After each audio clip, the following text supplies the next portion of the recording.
તો કુણાલભાઈ તમારા પર આવીએ અને કુણાલભાઈને હું એમ પૂછું ને કે તમારી ગઝલ પ્રવાસની જે ગઝલની જે જર્ની રહી છે, ગઝલની જે યાત્રા રહી છે, કવિતાની જે યાત્રા રહી છે, એમાં તમને કોણ કોણ નડ્યું?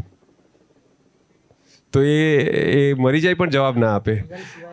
હા, વિરલ તો બધાને કોમન ફેક્ટર છે, એ બધાને નડે છે. તો નથી નડ્યો. તો તમને કોનો ફાળો રહ્યો તમારી અત્યાર સુધીની યાત્રામાં, એની વાત કરો. અહીંયા બેઠેલા ઘણા વડીલો છે, એમાં ભાવેશભાઈ છે, ભાવિનભાઈ છે, મધુભાઈ છે, તેજસભાઈ છે. 3 સાહિત્યિક પ્રવૃત્તિ અમદાવાદની એવી છે જેણે અમારા જેવા તોફાની છોકરાઓને બી છે ને કવિતા કરતા કર્યા. એક બુધ સભા, એક શનિ સભા અને ત્રીજું સદા સર્વદા કવિતા. હવે એક વાત એવી છે કે પહેલી વાર કવિતા લખી અને બુધ સભામાં જ્યારે અમે ગયા, એટલે હું ગયો, તો મારા મનમાં એવું હતું કે કદાચ મેં આ કવિતા લખીને ગુજરાતી સાહિત્યની દિશા પલટી નાખી. એ અદાથી હું બુધ સભામાં ટેમ્પો પલટી જાય ને એવી રીતે એ રીતે હું બુધ સભામાં ગયો અને મેં બુધ સભામાં એવું હોય કે કવિતાઓ આપવાની, પછી પઠન કરનાર પઠન કરે, કોઈનું નામ ના વાંચે અને છેલ્લે પછી બધા ભેગા થઈ અને કહે કે ભાઈ આ કવિતા કેવી છે, અભિપ્રાય કવિતાની ચીરફાડ કરવામાં આવે. હા, ડિસેક્શન થાય એમ. તો ધીરુભાઈ હતા એ વખતે. ધીરુભાઈ આમ હાથમાં લીધી કવિતા, આમ જોઈ કવિતા જેવું કંઈક લાગે છે પણ એમ કરીને મૂકી દીધી બાજુમાં. એટલે એ વખતે મને પોતાને એવું ફીલ થયું કે મેં કીધું આ શું થઈ રહ્યું છે મારી જોડે. પણ પછી ધીરે આ એ જ લોકોએ આંગળી પકડી અને મને લખતા શીખ્યો અને મજા આવી.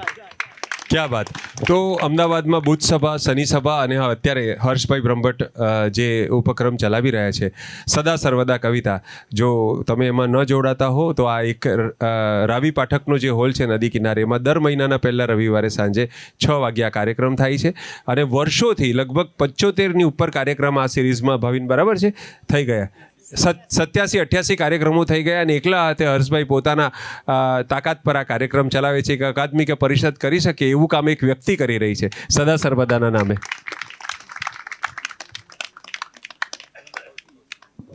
એટલે અહીંયા સામે જે ગાદલા પાથર્યા છે ને, સામાન્ય રીતે આપણે ગાદલા આ છે પણ પાછા બેડરૂમના છે.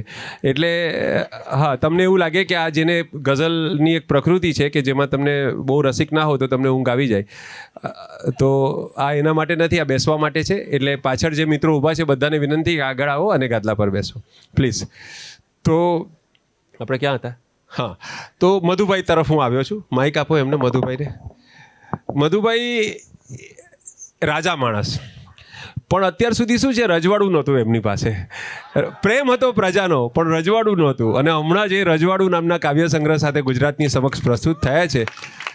અને જેમ બધી ભ્રમણા હોય ને કે કુણાલભાઈને ભ્રમણા હતી, તાહાને હતી, વિરલને હતી, એમ મને પણ ભ્રમણા હતી કે ભાઈ મને બધા કવિઓ બહુ પ્રેમ કરે, પણ કવિઓ જેટલો મધુભાઈને પ્રેમ કરે છે એટલો પ્રેમ બીજા કોઈ કવિને એમની હયાતીમાં મળ્યો નથી. એટલો પ્રેમાળ આ માણસ છે સાહેબ. પણ મને ઘણીવાર એમ પ્રશ્ન થાય કે બધા પ્રેમ કરે પણ સાસુ પ્રેમ કરે, એમ સાસુને આમ વાત્સલ્ય હોય? ના, મેં એવું સાંભળ્યું તમારા સાસુનો એક કિસ્સો છે.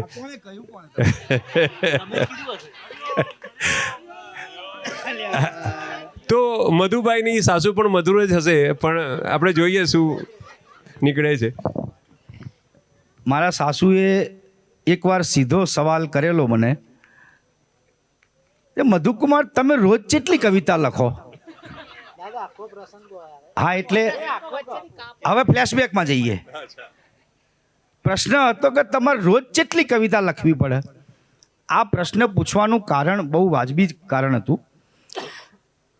1999 કે 2000માં મારી એક કવિતા મેગેઝિનમાં છપાયેલી. એ પહેલાં એ કવિતા એકવાર છપાઈ ચૂકેલી, એટલે બીજી વાર છપાઈ. તો એ બીજી વાર જે પુરસ્કાર આવેલો એ મની ઓર્ડરથી સુરેશભાઈએ મોકલેલો અને મેં અમારું રહેઠાણ બદલેલું. એટલે સમાચાર ગમે તેમ કરીને એ લોકોએ મારા સુધી પહોંચાડ્યા કે મધુકુમાર તમારું મની ઓર્ડર આવ્યું છે અને નારાયણપુરા પોસ્ટ ઓફિસમાંથી છોડી આવજો. એટલે હું ગયો, મની ઓર્ડર છોડાયું અને મની ઓર્ડર હતું 20 રૂપિયાનું. એટલે પછી એમણે મને પૂછ્યું કે તમારે રોજ કેટલી લખવી પડે?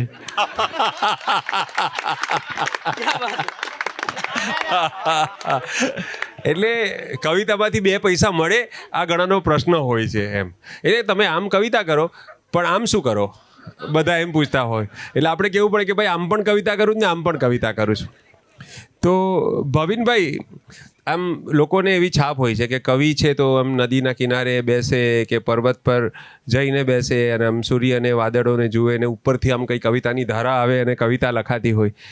તો આમ રોજબરોજના જીવનમાંથી કોઈ કવિતા આવી હોય, કોઈ ઘટનામાંથી કોઈ કવિતા આવી હોય, એવી એકાદ એવો શેર સંભળાવો ને પછી એની કથની કરો. જી રહીશભાઈ, એવો એક કિસ્સો બન્યો હતો. પહેલાં હું શેર સંભળાવું. તું જો બહાર આવે તો જલસો પડે. તું જો બહાર આવે તો જલસો પડે. તું જો બહાર આવે તો જલસો પડે, અરીસો એ થોડોક નવરો પડે. ક્યા બાત, ક્યા બાત, ક્યા બાત. બધાને પોતપોતાની પ્રેમિકા યાદ આવી ગઈ હશે, પણ આ શેર એમને પત્ની પર લખ્યો છે. સાંભળો. 2016માં એક કવિ સંમેલન હતું અને આજના આયોજકો તો ખૂબ સજ્જન છે, ખૂબ સારા છે, કોઈ આગ્રહ નથી રાખતા, પણ એમણે એવું 9 વાગ્યાનું સંમેલન હતું ને એવું કીધું હતું 6:30 આવી જજો.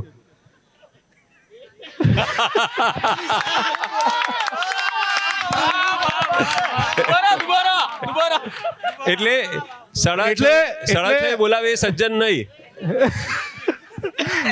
એટલે વહેલા તૈયાર થઈને આવવાનું હોય. આપણે પાર્કિંગમાં ઊભા હોઈએ ને ડ્રેસિંગ ટેબલનો અરીસો એ છોડે નહીં, સજોડે આવવાનું હોય.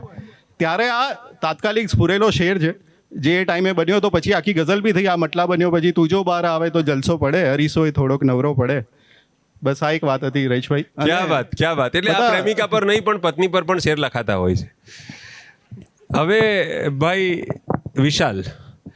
વિશાલ, તમે કવિતા તરફ કઈ રીતે વળ્યા એની વાત જરા કરો. એકચ્યુઅલી કવિતા તરફ તો મને વાળવામાં આવ્યો છે.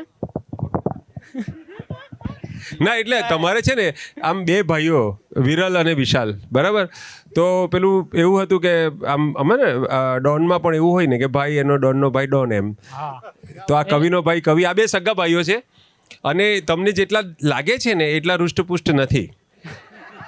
જબ્બો જે અમને સીમા મહેતા તરફથી મળ્યો છે, એની અંદર એમનું શરીર અને વચ્ચે ઘણી બધી હવા છે.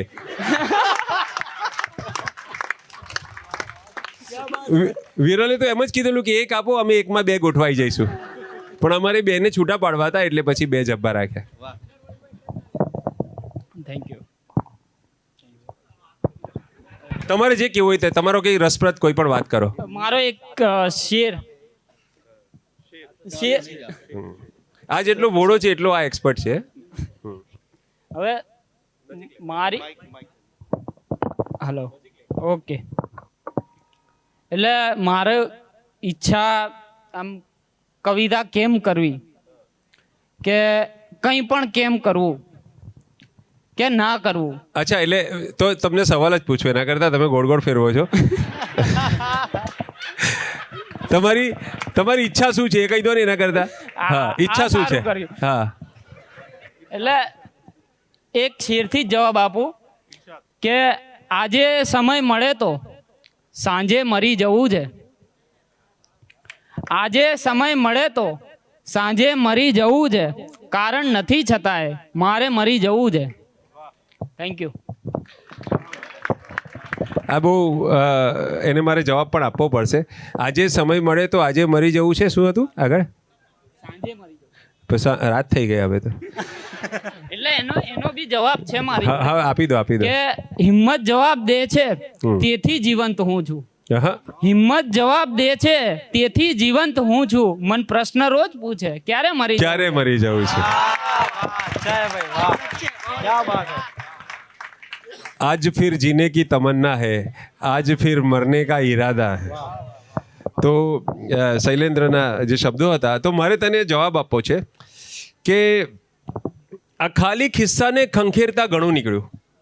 આ ખાલી ખિસ્સાને આ વિશાલ તો ખાલી ખોટી વાત કરે છે મરવાની, પણ જેને આવો વિચાર આવે એના માટે આ 4 પંક્તિઓ છે કે આ ખાલી ખિસ્સાને ખંખેરતા ઘણું નીકળ્યું, સિલક સફરની અનુભવનું રોકડું નીકળ્યું, સિલક સફરની અનુભવનું રોકડું નીકળ્યું, મરી જવાનું થયું મન એક ક્ષણ વિતાવી લીધી, મરી જવાનું થયું મન એક ક્ષણ વિતાવી લીધી, પછીની ક્ષણમાં ઘણું જીવવા સમૂહ નીકળ્યું, પછીની ક્ષણમાં ઘણું જીવવા સમૂહ નીકળ્યું. એટલે આજે મરી જવાનું મન થાય, કાલે સવાર નવો સુરત લઈને નવી હવા લઈને ઉઠશે. જે વાત કરવી એ કરો, તમારા મનમાં જે હોય કહો. મારે તમને કન્ફ્યુઝ નહીં કરવા. સૌથી પહેલાં તો ટાફ ગ્રુપના જે બધા મેમ્બર્સ છે એનો આભાર, અને તમે બધા આટલી સંખ્યામાં ઉપસ્થિત રહ્યા છો એના માટે બી આભાર. અને જે સરસ મજાનો માહોલ બનાવ્યો છે રઈસભાઈ, મને કુણાલભાઈ એક વાત કીધી, એના ઉપરથી એક વાત યાદ આવે છે કે ગુજરાતી શાયરી તરફ એમ તો હું ઉર્દૂ જ લખતો હતો પહેલાં, પણ ધીરે ધીરે આ જેવી રીતે વિશાલે કીધું કે તમને વાળવામાં આવ્યો છે, તો મને બી ગુજરાતી શાયરી તરફ વાળવામાં જ આવે, ધકેલવામાં આવ્યો છે, ધકેલવામાં આવે છે એવું બી કહી શકાય. તો એની એક આખી જર્ની છે કે પહેલાં આપણે ઉર્દૂ જ ખાલી લખતો હતો, પછી ધીરે ધીરે શનિ સભા, બુધ સભા અને સદાસરતાના માહોલ સાથે રહ્યો, આ બધા મિત્રો સાથે દોસ્તી થઈ, અને ધીરે ધીરે પછી ઉર્દૂ શાયરી તરફમાંથી ગુજરાતી શાયરી તરફ બી આવવાનું થયું. એક આખી એમ ના કહી શકાય કે હું ઉર્દૂ શાયરી તરફ જ ખાલી છું, ગુજરાતી શાયરી તરફ નથી. આપણી જે બોલચાલની ભાષા છે એ ગુજરાતી જ છે, મારા મિત્રો બધા ગુજરાતી. તો એવો બી ક્વેશ્ચન અમુક લોકો કરતા કે તમે ખાલી ઉર્દૂ જ લખો છો, વાત તો તમે ગુજરાતીમાં કરો છો. તો પછી એ લોકોને આ રચનાઓ લખી ગુજરાતી, ને પછી કીધું કે ચલો ગુજરાતી બી હવે આપણે લખતા. તમારા માટે મરી સાહેબ લખી ગયા છે કે હો ગુર્જરીની ઓથ કે ઉર્દૂની હો મરીઝ. ક્યા વાત. હો ગુર્જરીની ઓથ કે ઉર્દૂની હો મરીઝ, ગઝલો ફકત લખાય છે દિલની જબાનમાં, દિલની જબાનમાં. ખૂબ ખૂબ આભાર. આપણે એની પાસે ઉર્દૂ ગઝલ પણ એક સાંભળીશું આજે, ઉર્દૂનો એક કલર પણ જોઈશું. ચિરાગ, તારી તો ઉંમર એ ચિરાગ છે ને, તો પહેલાં હું એમ સમજતો હતો કે એનું નામ રાગ છે, અને ચી પછી પેલું ટપકો આવે ને, ચિરંજીવી રાગ. તો આ ચિરંજીવી રાગ એટલે કે ચિરાગને મારે એમ પૂછવાનું છે કે રમવાની ઉંમરમાં તો આ કવિતાના ચાળે કેવી રીતે ચડ્યો? આમ તો બહુ ખ્યાલ નથી હું કઈ રીતે ચડ્યો, પણ એક વાત છે કે હું લોકોની સામે બહુ સંકુચિત માઇન્ડવાળો છું. હું આમ બોલી ના શકું કોઈની સામે, એટલો ખબર નહીં શું કામ હું નથી બોલી શકતો, અને એ બધું મારામાં મનમાં ઘૂંટાઈ છે, અંતર્મુખી છે, શાય છે તું. હા, એના કારણે. અને એ બધું પછી હવે કંઈકથી તો નીકળવાનું જ હતું, તો આ સારી રીતે નીકળી રહ્યું છે ભાઈ. પણ તું તો હજુ કુંવારો છે, અને આવી રીતે હવે હું કયા હા સગાઈ થઈ ગઈ છે ભાઈ, એની સગાઈ થઈ ગઈ છે, તો ખાલી સગાઈ જ થઈ છે યાર. હવે તમે શું, પતિ ક્યાંથી ગયું, સગાઈ થઈ ગઈ, 2-3 કરવી સગાઈ 2-3 કરવી એમ. હા, તો હું મારો તને સવાલ એમ હતો ચિરાગ કે હવે હું સવાલ ભૂલી ગયો, આ લોકો હસાવે છે એમાં. ફાઇન, સરસ, આપણે આગળ વધીએ. મારે કંઈક પૂછવું હતું પણ હવે ધ્યાન બહાર નીકળી ગયું. તો મિત્રો, કવિતાના મુખ્ય દોર તરફ જઈએ. આપણે બધાની સાથે વાતચીત કરી, હળવાશભર્યું વાતાવરણ. તમે અમારી નજીક છો, અમે મંચ પર છીએ પણ બિલકુલ દૂર નથી આપનાથી, અને એક સરસ મજાનો માહોલ છે. આ હોલ નથી પણ માહોલ છે, એટલે એ પ્રકારનું એક હોમલી વાતાવરણ આપણે ઊભું કરવાની શરૂઆત કરી. હવે યાહોમ કરીએ. તો કવિતા મિત્રો પરિષદ અને અકાદમી છોડીને જ્યારે ટી પોસ્ટ જેવી જગ્યાએ, આ ટેફ જેવી સંસ્થાના બેનર નીચે આવે ત્યારે એનું કારણ એક છે, અને અમે સૌ આ કાર્યમાં સહકાર આપીએ છીએ અથવા દોડીને આવીએ છીએ. એનું કારણ એ છે કે અમારે યુવાનોને રિક્રુટ કરવા છે, અમારે નવી પેઢીને આ કવિતાની અંદર લાવવા છે. તન્મયભાઈ, 4 પંક્તિમાં કહીશું આ વાત કે ઓરડાને માત્ર ફાનસ જોઈએ. કૃષ્ણભાઈ શેર સાંભળજો કે ઓરડાને માત્ર ફાનસ જોઈએ, વિશ્વને સૂરજનું ઓજસ જોઈએ. વિશ્વને ફાનસથી નહીં ચાલે. ઓરડાને માત્ર ફાનસ જોઈએ, વિશ્વને સૂરજનું ઓજસ જોઈએ, ને ધનને માટે એક વંશ જ કાફી છે. ધનને માટે એક વંશ જ કાફી છે. ભાષા માટે લાખ વારસ જોઈએ, કે ભાષા માટે લાખ વારસ જોઈએ. તો એ લાખ વારસ ઊભા કરવાનું કામ જ્યારે આ મિત્રો કરતા હોય, જેમના બિઝનેસને, જેમના વ્યવસાયને કવિતા સાથે કંઈ લાગતું વળગતું નથી, એવા બધા મિત્રો પ્રેમથી, ઉમળકાથી છેલ્લા 1-2 મહિનાથી જે વાતાવરણ ઊભું કર્યું છે, અમે કવિઓ તો કવિઓ જ છીએ, પણ અમને સ્ટાર જેવી ફિલિંગ્સ એમને આપી છે. તો અમારો જે આમાં સ્વાર્થ છે તે એ છે કે આપ સૌ જે યુવાનો બેઠા છે, હું કાયમ કહું છું કે અમારું ઓડિયન્સ છે ને ઓજસ્વી અને તેજસ્વી હોય. કવિતાનું ઓજસ્વી એટલે સફેદ વાળવાળા અને તેજસ્વી એટલે ટાલવાળા. પણ સાહેબ નામ દીપનભાઈ ટાલ પર ચશ્મા લગાવો તો ટાલ કંઈ છુપાય નહીં. તો પણ આવા યુવાનો જ્યારે અમને સાંભળવા આવે તો આ અમારો સ્વાર્થ છે. અને યુવાનને પણ એમ લાગે કે આ કવિતા જે પાઠ્યપુસ્તકમાં આવતી અને જેની બહુ બીક લાગતી, મોડે કરવી પડે નહીં તો 4 માર્ક જાય, પણ આ કવિતા તો આપણી મનગમતી છોકરી જેવી છે. તો યુવાનોને હેપનિંગ પ્લેસ ગમે છે.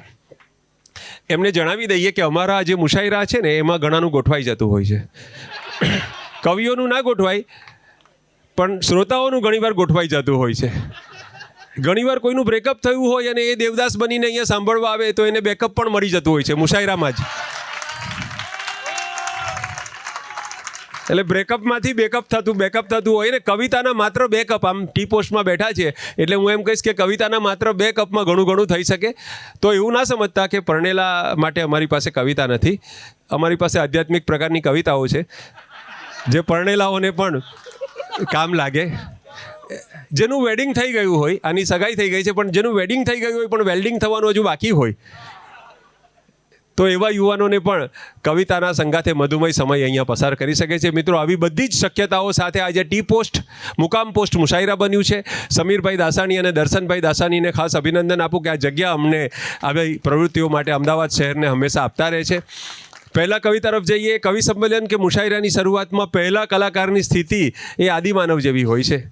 એવા આદિમાનવ જેવી હોય છે જેણે ઝાડની એક ડાળી પરથી કૂદકો તો મારી દીધો છે, પણ બીજી ડાળી હજુ ઝાલવાની બાકી છે. અને તમારી તાળીઓ એના માટે બીજી ડાળી સમાન બની રહેશે. એટલે અમારા આ કાર્યક્રમમાં પહેલી અને છેલ્લી વાર હું દાદ માંગુ છું. માંગવાની જરૂર નથી, માંગ્યા વગર મળી રહી છે. એક શ્રોતા મને એકવાર કહી ગયો હતો, સંચાલકો, હું છું, તેજસ છું, અમે તો ઓછી માંગીએ છીએ, પણ અમારા વડીલો તો ખૂબ દાદ ઉઘરાવતા.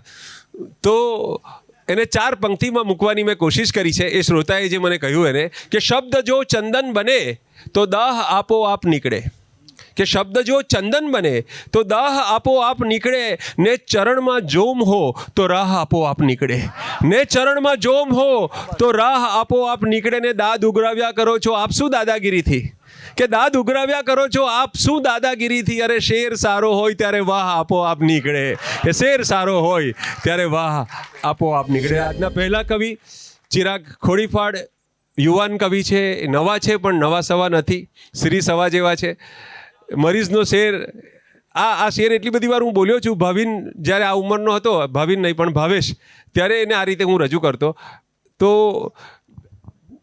કે નવીનતા પ્રાણ પોષક છે. ચિરાગ, નવીનતા પ્રાણ પોષક છે, નવીનતાને ન ઠુકરાવો. ચૈતાલી, ચિરાગ બંને અમને કવર કરીને બેઠા છે. એ બંને માટે કહું છું કે નવીનતા પ્રાણ પોષક છે, નવીનતાને ન ઠુકરાવો.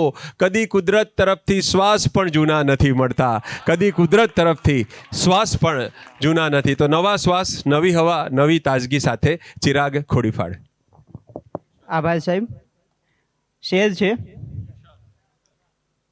મને મારી શકાય મારી નાખ, મને મારી શકાય મારી નાખ, એમની જિંદગી સુધારી નાખ.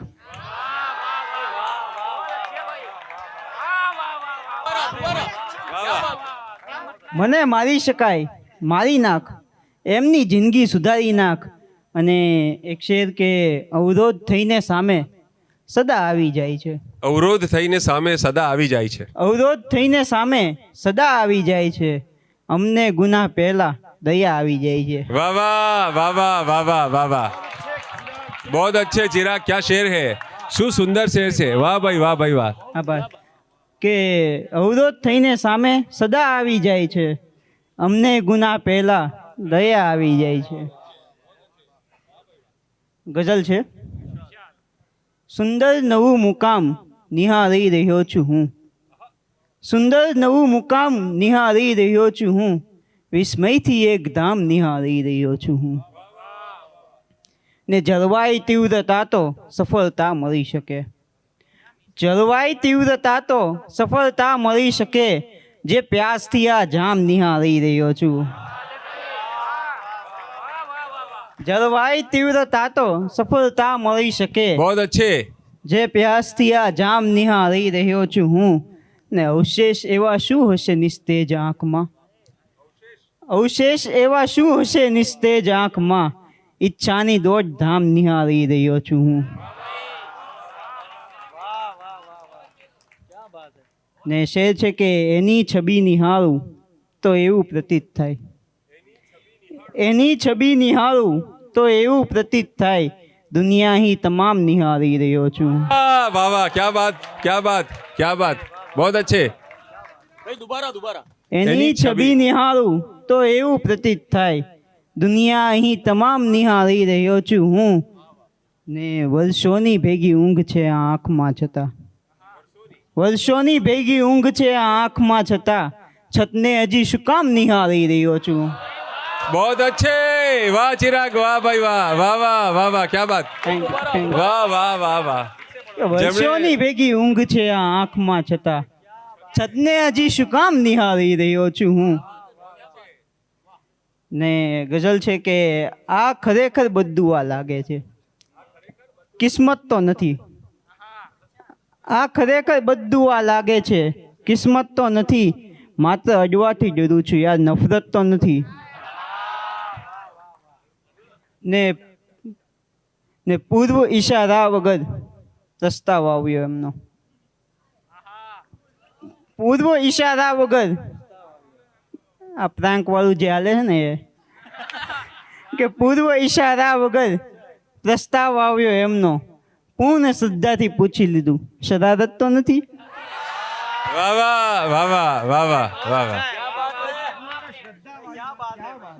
પૂર્ણ શ્રદ્ધાથી પૂછી લીધું. પૂર્વ ઈશારા વગર પ્રસ્તાવ આવ્યો એમનો. પૂર્ણ શ્રદ્ધાથી પૂછી લીધું, શરારત તો નથી. ને ચૂપ રહીને એ નિભાવે જાય છે એની ફરજ. ચૂપ રહીને એ નિભાવે જાય છે એની ફરજ. અન્યથા કોઈ પ્રકારે મોહબ્બત તો નથી.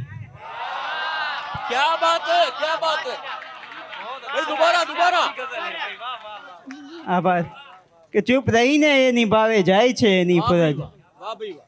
અન્યથા કોઈ પ્રકારે આ મોહબ્બત તો નથી. ને શેર છે કે દોસ્ત તારી આત્મહત્યાથી સરસ આદત પડી. દોસ્ત તારી આત્મહત્યાથી સરસ આદત પડી. ફૂલને પૂછ્યા કરું છું કોઈ દિક્કત તો નથી. बहुत अच्छे, बहुत अच्छे, बहुत अच्छे. वाह वाह वाह वाह चिराग, वाह चिराग, वाह वाह भाई वाह.